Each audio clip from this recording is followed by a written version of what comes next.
Hello everyone, once again welcome to AK Guruji legal expert channel.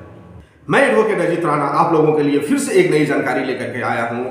IPC का section 378 theft, चोरी के बारे में हम लोग जानेंगे और इसके लिए क्या प्रोविजन है पनिशमेंट का उसके बारे में जानेंगे। किसे हम चोरी कहेंगे उसके बारे में जानेंगे। दोस्तों, यदि हमारे इस चैनल को आपने सब्सक्राइब नहीं किया है, लाइक नहीं किया है, तो फटाफट आप लोग लाइक और सब्सक्राइब कर दें और बेल आइकन को क्लिक कर दें ताकि हमारी हर एक वीडियो आप लोगों तक पहुंचे। आइए हम लोग जानते हैं आईपीसी का सेक्शन 378 थेफ्ट, चोरी के बारे में जानते हैं। चोरी किसे कहते हैं? जब कोई व्यक्ति किसी व्यक्ति के जाने बिना, उसकी मर्जी के बिना बेईमानी पूर्वक किसी वस्तु को ले जाता है, उसको बिना बताए हुए, उसके बिना जानकारी दिए हुए, डिसऑनेस्टली पूर्वक। कहने का मतलब यह है कि बेईमानी पूर्वक आशय से उस संपत्ति को यदि वह ले जाता है तो उसे चोरी माना जाएगा। यहाँ संपत्ति मूवेबल होना चाहिए। कहने का मतलब यह है कि उसे उठा करके ले जाए, वैसी संपत्ति होना चाहिए।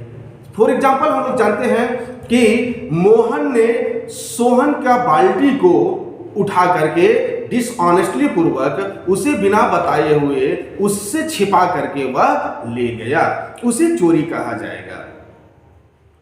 कुछ इसेंशियल इंग्रेडिएंट्स हैं जिससे थेफ्ट कंस्टिट्यूट होता है। कहने का मतलब है कि इस तरह का कार्य होगा तो उसे थेफ्ट माना जाएगा, थेफ्ट के अंदर आता है। तो पहला, dishonest intention to take property. जो प्रॉपर्टी लेने का जो इंटेंशन है वो डिसऑनेस्टली है, कहने का मतलब यह है कि बेईमानी पूर्वक है। Second, the property must be movable. जैसा कि पहले आप लोगों को मैं बताया कि प्रॉपर्टी मूवेबल होना चाहिए। कहने का मतलब है कि जो चोरी करने वाला चोर है वो एक जगह से उठा करके उस वस्तु को दूसरी जगह ले जा सके, मूवेबल होना चाहिए। Third one, it should be taken of the position of another person. कहने का मतलब यह है कि वस्तु किसी व्यक्ति के अधिकार से कोई व्यक्ति को डिसऑनेस्टी पूर्वक ले जाना चाहिए, तभी वह चोरी कहलाएगा।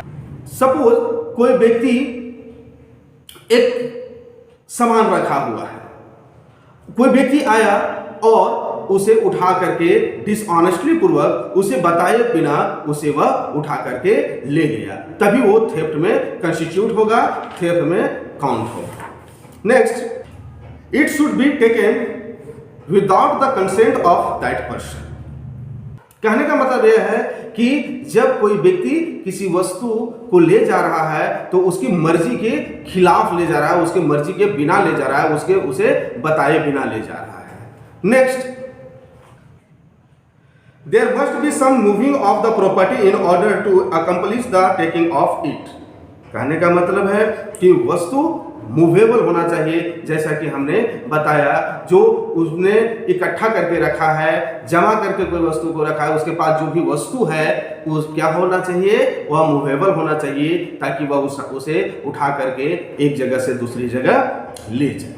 फॉर एग्जाम्पल, ए ने जेड को बिना बताए, उसके मर्जी के बिना, डिसऑनेस्टली पूर्वक उसके खेत से पेड़ को काट करके ले जाता है, तो यहां ए थेफ्ट कमिट करता है। नाउ हम लोग जानते हैं आईपीसी का सेक्शन 379 पनिशमेंट ऑफ थेफ्ट। जब कोई व्यक्ति थेफ्ट जैसे क्राइम को करता है तो जो उसका इम्प्रिजमेंट होगा वो विच में एक्सटेंड टू 3 years, मतलब उसकी सजा को 3 वर्ष तक हो सकती है, और फाइन और बोथ, फाइन और सजा दोनों हो सकती है। नाउ नेक्स्ट, अब हम लोग जानते हैं section 379A snatching, छीनना, झपटना।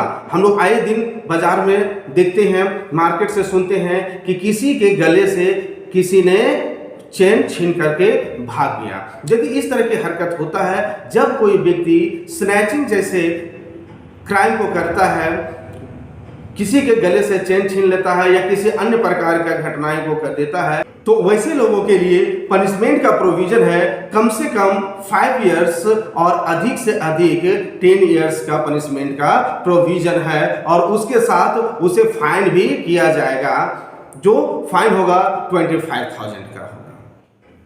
Next 379B, snatching with hurt wrongfully restrain और फियर ऑफ हर्ट। जब कोई व्यक्ति किसी व्यक्ति को फियर में डाल करके, कहने का मतलब यह है कि डरा धमका करके उससे वस्तु को छीनता है, छीन करके भाग जाता है, छिपा देता है, तो ऐसे लोगों के लिए कम से कम 10 ईयर 10 वर्ष की सजा और अधिक से अधिक 14 साल की सजा है। तो उसके साथ इसको फाइन भी दिया जाएगा, फाइन भी लगाया जाएगा। जो फाइन होगा वो 25,000 का होगा, 25,000 रुपये का होगा।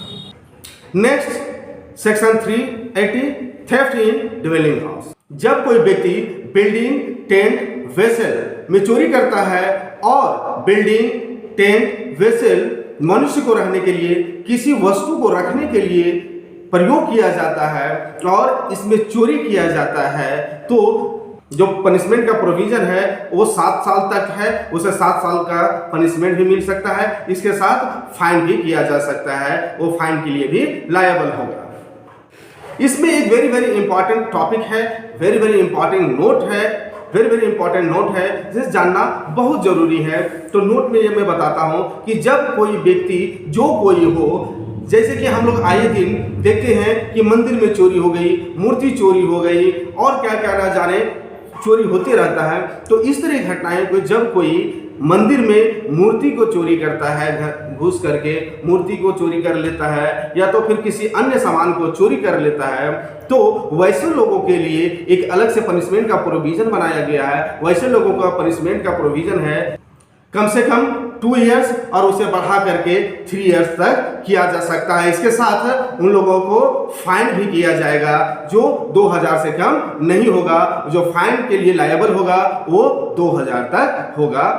Next section 381, theft by servant और clerk of property in position of master. जो कोई व्यक्ति क्लर्क हो, सर्वेंट हो और अपने ही मास्टर के यहाँ, अपने ही एम्प्लॉयर के यहाँ जो उसे एम्प्लॉयमेंट दिया है, जो उसे नौकरी पे रखा है, उसी के घर में वो चोरी करके भाग जाता है, उसी के यहाँ से संपत्ति लेकर के भाग जाता है, तो वैसे लोगों को जो पनिशमेंट का प्रोविजन है वो 7 साल तक है और वो फाइन के लिए भी लायबल होंगे। उन लोगों को फाइन भी किया जाएगा। Next section 382, theft after preparation made for causing death, hurt or restraint in order to the committing of the theft। अगर कोई व्यक्ति चोरी करके भागने के लिए या चोरी करने के लिए किसी व्यक्ति को डेथ कॉज करने के लिए हर्ट करता है, रेस्ट्रेंट करता है, फियर ऑफ डेथ में लाता है या तो फिर हर्ट करता है, तो ऐसे लोगों के लिए जो पनिशमेंट है वो 10 वर्ष तक की प्रोविजन है, 10 साल तक का प्रोविजन है और उसके साथ उसे फाइन भी किया जाएगा। वह फाइन के लिए भी लायबल होगा। अगर आप लोगों को वीडियो अच्छा लगे तो आप लोग मेरे वीडियो को लाइक और सब्सक्राइब अवश्य कर दें ताकि आप लोगों के लिए मैं इसी तरह नया नया वीडियो बनाता रहूं।